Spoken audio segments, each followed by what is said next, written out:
Hey everybody, BJ Stroker here for another episode of BJ's Basics! So as you have seen hopefully by watching the other videos, we have had a king, a queen, an MX performer, we've learned about wigs. Well, today I am really excited for our guest. We are going to be learning all about how to take a really good promo photo for when you're trying to, send in things for gigs or whatever kind of promotional material that you're looking for. So, I am so excited that our guest for this episode of BJ's Basics is Alex Henkelman!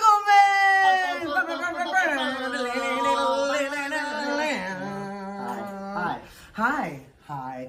You might also know Alex as the incredible Eden Moore.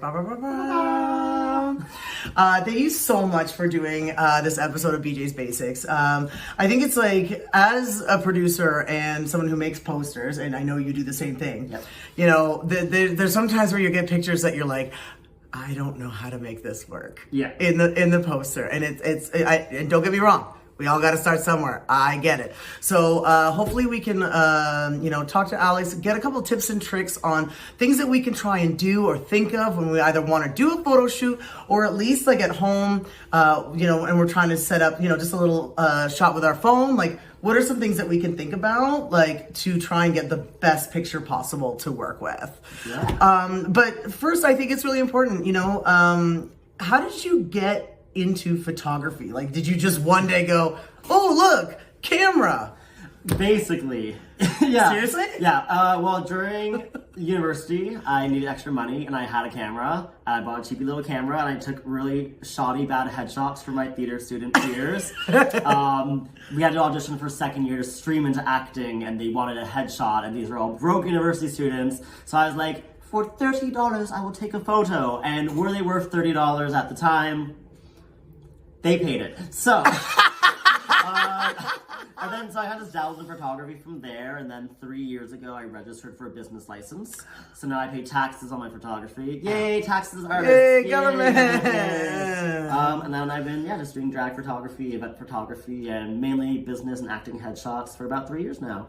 That is amazing. So if you want to see some of Alex's work, and let me tell you, like, the diversity that you have and the versatility that you have in your photography is really good. Like, whether it's like, you're doing a business like headshot for something like corporate, or you're doing a drag photo shoot, or you're doing a show, you're eating this up and I'm loving it, but you're really talented. So if you look here, you can go to this Instagram, which is Alex Henkelman Photography. Yeah.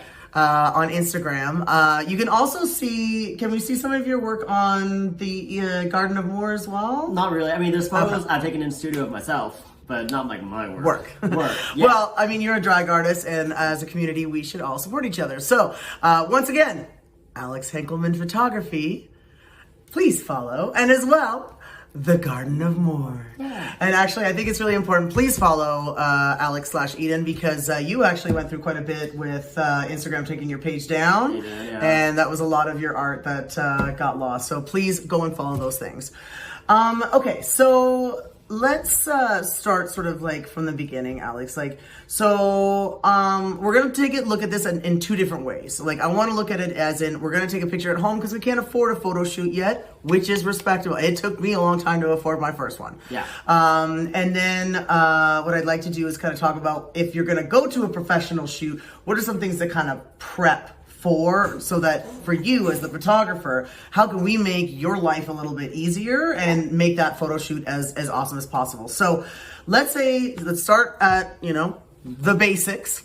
See what I did there? I'm at home, I have my camera, I want to try and make a photo. What are some tips to help make that photo good? Yeah, so it depends on what you're going for. If we're talking strictly promotional photos, yes, which is what a lot of artists need when they start out. So we both produce shows, as PJ mentioned earlier, like having a good photo is really a key to getting a lot of bookings early on. Factually, when people look at poster photos, if it's a poster and everybody has an HD photo or like a nice full body shot, the show looks, just as an immediate poster look, at a higher quality than a show everybody has like a blurry selfie and low resolution, right? It's just unfortunately like that's what you're saying the quality of the show is, and that's just the way the world works, because the world is vain and shallow on appearances. Two posters.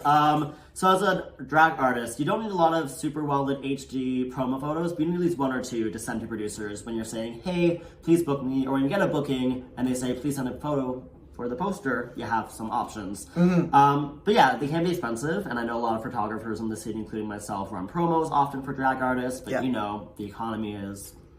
the economy. So the biggest thing is good lighting and finding some nice lighting. Generally, a really good time of day to shoot will be a time of day that you're not going to be in drag, which will be middle of the day when there's sun coming through a window, or early evening if you're having a window facing like sunset, like a nice evening. So direct sunlight is best, not or outside, indirect inside. sunlight? Indirect sunlight. Like if you're inside and there's a mirror and you're standing in front of it, you're getting a nice even soft light coming through the mirror onto you. Okay. And that way your phone will just take a better photo because it's not trying to compensate for the lack of light. It'll be a really soft, even white light coming in from the sun.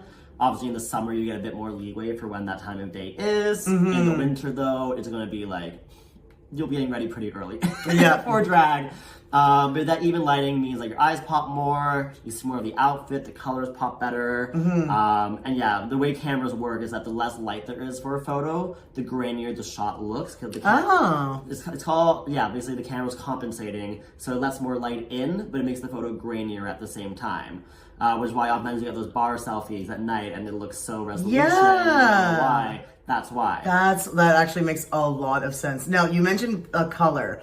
Does it matter, or do you have to be conscious of the color of the wall or whatever that is behind you? Not really for promo shots. Most producers will use Canva. Canva, plug in Canva, at Canva, follow below. Please sponsor us, Please Canva. sponsor us, Canva. We use you all the time, please. I pay my $8 a month for you. But yeah, most of the time they have like a remove backdrop option. So as long as you're really crystal clear in the photo, you can likely get that background removed. Typically you're not using like a full shot on posters. Okay. Or I don't anyway. Okay. And if I was getting ready for a professional shoot, what are some prep things that can help you do your job better? Honestly, just having an outfit ready to go that you feel really confident in, and having your hair and makeup ready when you get here. Typically when you get to a studio and you have a session booked, you'll have like an hour session booked. Let's say that hour is usually pretty tight for most photographers. I'm pretty chill if I don't have anything after. I might run a bit over, but generally speaking, for booking a professional shoot, you want to be courteous of the photographer's time. If you have an hour session and you want to get to 2 or 3 different looks, hair and makeup has to be done by the time you get here. You don't have to travel and drag because that's not always safe, but the more prep you can do ahead of time, the better. Okay. And also just looking at other drag artist photos or reference photos. Ooh, I that's a know good it sounds suggestion. cheesy, but the biggest thing I get asked is how do I pose? And I can give a lot of posing tips and tricks in the studio, but feeling yourself makes the world a difference. There's like I like that. Yeah, like we'll talk about it a bit more later, but like there's a difference between like putting your hand up here and just being unsure versus like hitting that pose and like leaning in and feeling it, moving your shoulders and trying out different things. And that translates who you are as a performer a lot better. Yeah, it kind of sense the shots you kind of want to get and like the vibe, like we're doing like a festive shoot in this look. That's probably the biggest I'm your Christmas present this year. You're welcome. But that's the biggest thing, like looking at photos being like, oh, I love the way this shot looks, or this pose kind of looks, or let's try this pose. Yeah. And that's pretty much it. And I also noticed too, what I really like, because I've had the opportunity to work with Alex before, is that it's really important to, and again, correct me if I'm wrong, but listen to the photographer. You know, even if you think you feel silly or you're afraid to look silly, like they are giving you instructions to try and get the best out of you. So trust the process. Yeah. So like, look at photographers' portfolios, and if you're going with somebody seasoned, typically trust them. Yeah. Like if you're doing a shoot with a friend that's just getting into photography, they might be learning too. Yeah. And then you're working in a very collaborative effort, trying poses, they're trying lighting, they're trying poses as well. But when you're booking like seasoned photography, it's weird to call myself a seasoned photographer. You are though. You are. Seasoned, we've typically tried a lot of things, or something's really not working, like trusting the photographer and just trying a lot out. Because when you book a session, like that's your time, and take it, own it, and try a million different things. And that's awesome. So I think what we're gonna do now is we're going to take a few pictures. And what I'd like for you to do, if it's okay with you, is really guide, because I know for me, I never know what to do with my freaking hands. So if you notice in a lot of my pictures, I'm holding my collar because I don't know what else to do with my hands. So hopefully through this experience, you can kind of see different ways that you can pose or, you know, stuff like that. Yeah, we'll try some stuff out, and I'm always a sucker for the hands myself. So I mean, I'm not gonna lie, it looks good. It looks cool. But yeah, you can try this stuff. Yeah, absolutely. And again, like obviously, I am a drag king right now, so a drag queen. Drag queen. I am the queen of drag. So I was wondering as well. So we'll do a little bit with me, but I was wondering if you'd be open to also just kind of demonstrating, you know, also how a queen could pose. And MX, I'm certainly not excluding you. Hopefully you can take a mix of the two and find something that is perfect for you. But would you be willing to do that too? Sure. Amazing. Okay, whilst we transition to this next one, here's a little clip of Alex singing.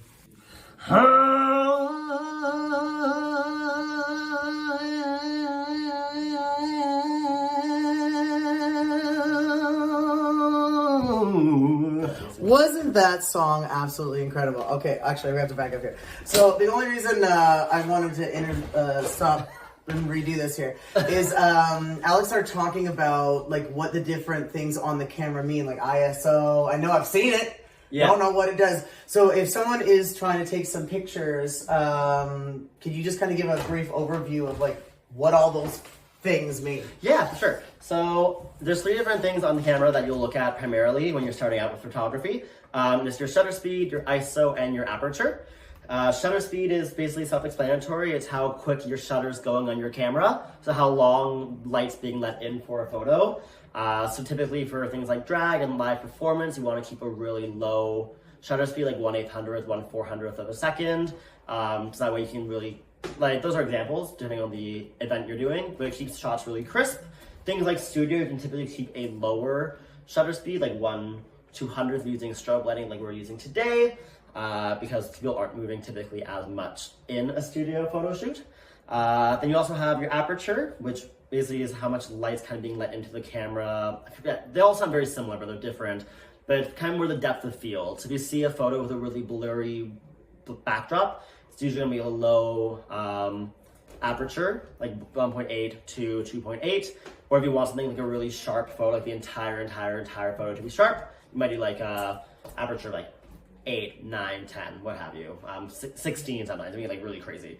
And then lastly, you're gonna have your ISO, which is how much light's being let into the camera, which you talked about already. Basically, if your camera has less light coming into it, it needs to compensate with higher grain and higher light sensitivity in a sense, which is why so often photos at bars tend to be very grainy and blurry because your camera's trying to artificially create light and boost the light with like a Okay. I would say that's like not artificially create light, but trying to compensate for the lack of light you're getting. So typically if you're doing a studio shoot and using like strobe lighting, you have a really low ISO, like ISO 100, ISO 200. If you're doing like a nighttime event or like even a dimly lit drag show, you're gonna go a little bit higher than that. Okay. So that's photography basics, Alex. I love it. Yeah. I love it. Oh, and whilst we're now really switching to the thing, here's a little musical number.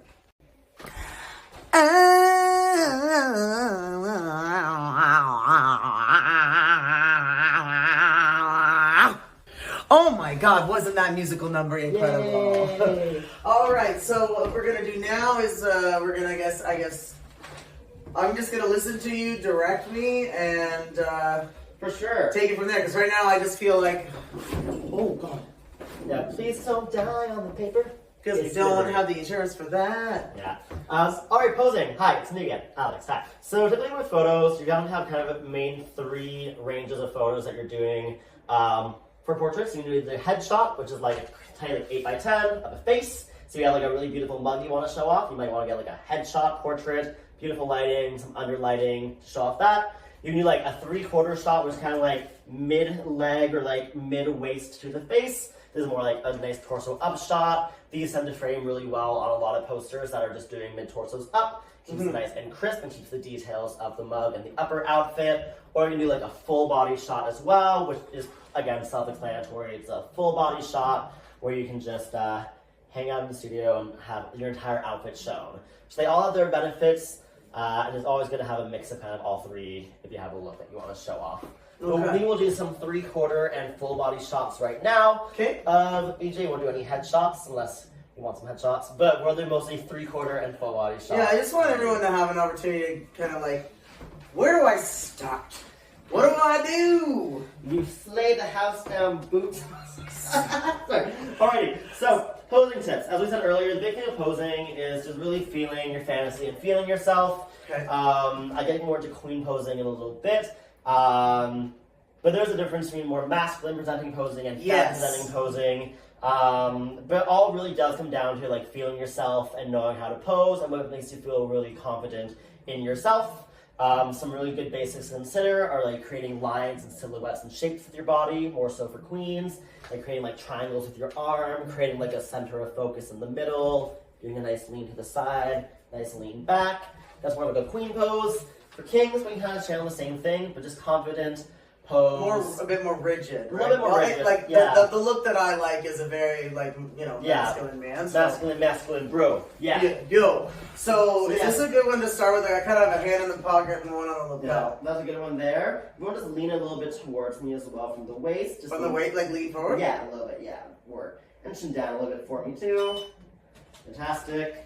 Now, I noticed, I've been told that before, about keeping your chin down. What happens if I don't do that? It depends on the look you're going for. I like to have a chin down because it makes your jawline look sharper. It makes your eyes look a bit bigger. Oh, okay. Basically, if you're looking down, they can't really see me from this far away. But a lot of people have the tendency to bring their chin up. It makes their eyes look smaller. And you don't see the eyes as much. Bring a nice chin down and chin forward. Your jaw looks snatched, as the kids would say. Okay. And it also brings the eyes a bit more in line with the camera, so the eyes can pop a bit more. Okay. Yeah. Okay, that's awesome. And you can look at the camera or look away based on the shot you want. Yeah. Photography. Let's try that. Let's have you look away from the camera. Okay. So have you look off to the side, kind of like a nice 45, kind of like 45 here. Like you're looking and you're seeing a beautiful lady across the bar.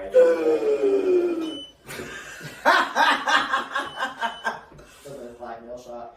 Okay, I'm going to lean forward for your waist a bit for me too. And chin down a little bit as well. Perfect. And let's try some character. Give me this like eyebrow raise or something kind of fun, like a nice smolder. Yeah, that's kind of fun. Work. With full body shot, same thing.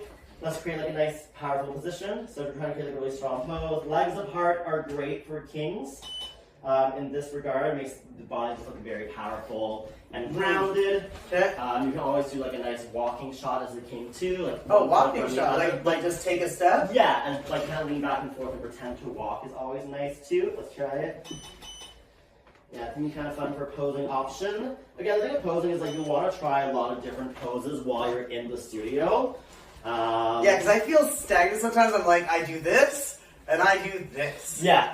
We also do the suit. We also do, I like the hands in the pocket in the suit, because suit posing is very that. If you have a watch as a king, you can always do like the cliche. Oh, like the hand, like the whole the okay, wrist that's swap. hot. That's hot. Very like magazine. Let's try it. Let's do it. We got some time. Yeah, cute. Typically, you will be wearing an actual watch. Yeah, I know. You always like hold a tie, like hold the ribbon there, and then look away to your left again. That's kind of cool. Your left or right? Your left. My left. And lean a bit towards me again. Nice, cute. You're killing it. And that's actually really fun. This is a fun photo. That's really nice. Let's do hands in pockets again. Okay. Let's turn you a bit towards your right. Why not? So okay. turn it that way a little bit. Okay. Yeah, nice strong pose. The jacket hole I know to go to with you, but it suits your vibe. Yeah. The biggest thing with photos too is like knowing who you are as a drag artist, and when you're still a bit newer and you're finding yourself, sometimes you're like, how campy do I get? How sultry do I get in photos? And the big thing is just, again, you have like an hour typically for a lot of photo shoots, at least with me, I book an hour. We're doing a quick shoot right now, but you can bring multiple outfits. If you're trying to get the outfit too, you can play with an outfit too. If you have like a skirt, you can like throw a skirt and let it drape. Or if you have a jacket, you can pull it past your shoulders and like do a strong pose with the jacket. Yeah. if you have a tie, like a not a ribbon tie, Play but a with tie, it, you can but play with like- your tie, pretend to okay. get the tie going. Yeah. You've got a hat in the outfit, you can like hold a hat and try something really fun. So there's lots of options you get based on the outfits that you're wearing. And certainly a good idea to practice your poses at home so you can have an idea of what you're looking like. Exactly. Yeah. And facial expressions. I do that. Oh, actually, yeah. Can you walk up to the camera and show them? That's Yeah, actually really cute. we'll put an actual HD version of like something up here, but that's the shot. So yeah, we don't need much more from here. We already got like a fun photo up there. That's really good. That's really good. So we'll use that one. I'll do 3 more for safety, just some full body ones, but I like that one a lot. That is number 2704. Okay, work. Let's do next. Does that mean 2,704 pictures are on the camera right now? Mm-hmm. Wow. That's like a low amount. That's a low amount? I've hit 9999 many a time. But I usually shoot like 1,000 photos per drag event. 1,000 photos. You've got to go through 1,000 photos. You know, okay. She's a professional. All right, so sorry, you said sort of Yeah, turn. let's do a nice little lean towards me. Well, I always want to lean Actually, back. this is something really fun. Okay. Can you crouch? How are your knees today? Can you crouch? You know, we'll see if I split my pants, but... Yeah, so another great posing option if you want like really dynamic shots for queens or kings is nice going down on your knees and trying stuff. You can like sit, you can like lean on your hands. There's lots of options you can do. Get some levels in a photo. Let's do like a very sultry kind of like lean towards the camera. Oh god. Yeah, so this is also recommended for kings, MXRs, and queens under a certain age. That's ageism, people. Cancel. Run and... But this looks really cool. Oh, this is a good pose too. Oh my god, yeah. This looks so good. I should look a little lower. Oh, that's kind of cool. Look the other way to your left, actually. Look kind of over the shoulder.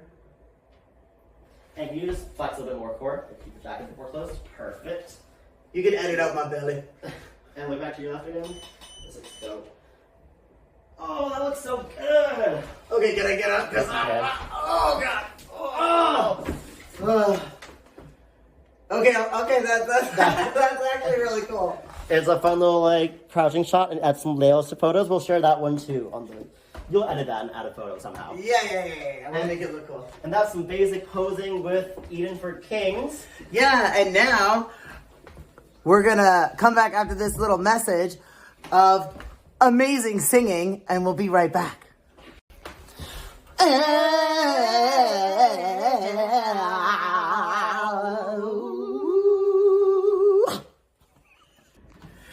Oh my god, wasn't that musical interlude absolutely spectacular? All right, so now we're back, and Alex is going to show us some more feminine poses that you can use for some tips and tricks. Hit it! How to be feminine 101. Alrighty guys, hi, okay. So I bought some heels, super cute, super fun. Some more feminine poses, at least for full body. Again, we're not focusing on headshots, more promotional full body right now. Is really feeling confident in a pose, leading into it, having fun. Some really standard tips and tricks are like creating shapes and lines with your body. Then it's like, if you're just standing here in a pair of heels, it can look really stiff and rigid. Or your photographer says, put your hands on your waist and you just pop your hands up, it can look really stiff. But if you put your hands on your waist and you like swap the hands, you create those triangles with your bodies, and then bring your leg in, do a little leg out. You're taking it from far away, but it still has kind of effect. You create like a triangle up here, create a line, create like an interesting, you want your body to feel interesting in a photo. Same with the crouching, you do like a crouching photo, like a nice lean over. If you have good core strength, you can like kick a leg up. Got lots of different options to do, but like the biggest thing is just trusting a pose and having fun. Again, if the photo doesn't turn out, don't feel embarrassed, like you're not gonna use that photo. You can take 100 photos, and if you get 3 or 4 really standout shots, then those are the shots that you share online, those are the promo shots. Again, the shots you don't use, nobody is ever gonna see those unless you wanna embarrass yourself on the internet. But the big thing is, just trusting the poses. So strong triangles, strong lean, nice leg out. You always do like a step in front, which creates like a nice line in the body. So it takes the photo from just like boring and leaning to a nice comfortable like, oh hi, I'm walking, feeling yourself, feeling kind of cute. That looks really good. You do the RuPaul, the hand up in the air, and may the best one win. Like that pose works. And the biggest thing is always giving in. If you're trying to create like a very hourglassy silhouette, prepare to wear a corset or suck your gut in. To be honest, it sounds vain, but again, it creates like a nice silhouette. Everything in, and like the difference from not using your waist versus popping that hip makes a big difference. And a good photographer will tell you to do these things during a shoot. Or if you have a jacket, again, you're gonna take off the coat, lean with it, create some silhouettes, move a little bit, have some movement in the shot. You do like kick, again, we're creating a shape and a line with the body, creating some shapes there. So you have lots of options, and that's just some ideas, but just have fun. Have fun, and move a lot.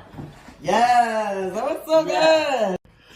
All right, that has been another episode of BJ's Basics. I want to give a massive thank you to Alex Henkelman. Thank you so much for giving us some of your knowledge, some examples of posing to do so that we can have better pictures for better promo. Once again, please follow Alex Henkelman Photography on Instagram. And Alex is also an incredible drag queen here in the city named Eden Moore. They produce numerous shows in the city. And you can follow them at The Garden of Moore. You can also follow me, BJ_Stroker on Instagram, and BJ Stroker on Facebook. Are you on Facebook? I am on Facebook, Alex Henkelman. I will be honest, I am never on there. I know you have one. I have one. Someone actually, the amount of people that messaged me going, I think someone is pretending to be you. And I was like, no, I just literally made it and then never did anything with it. But anyways, I digress. Thank you so much for everything today. And I want to thank you all so much for supporting our little series here. And we'll see you next time on the next BJ's Basics.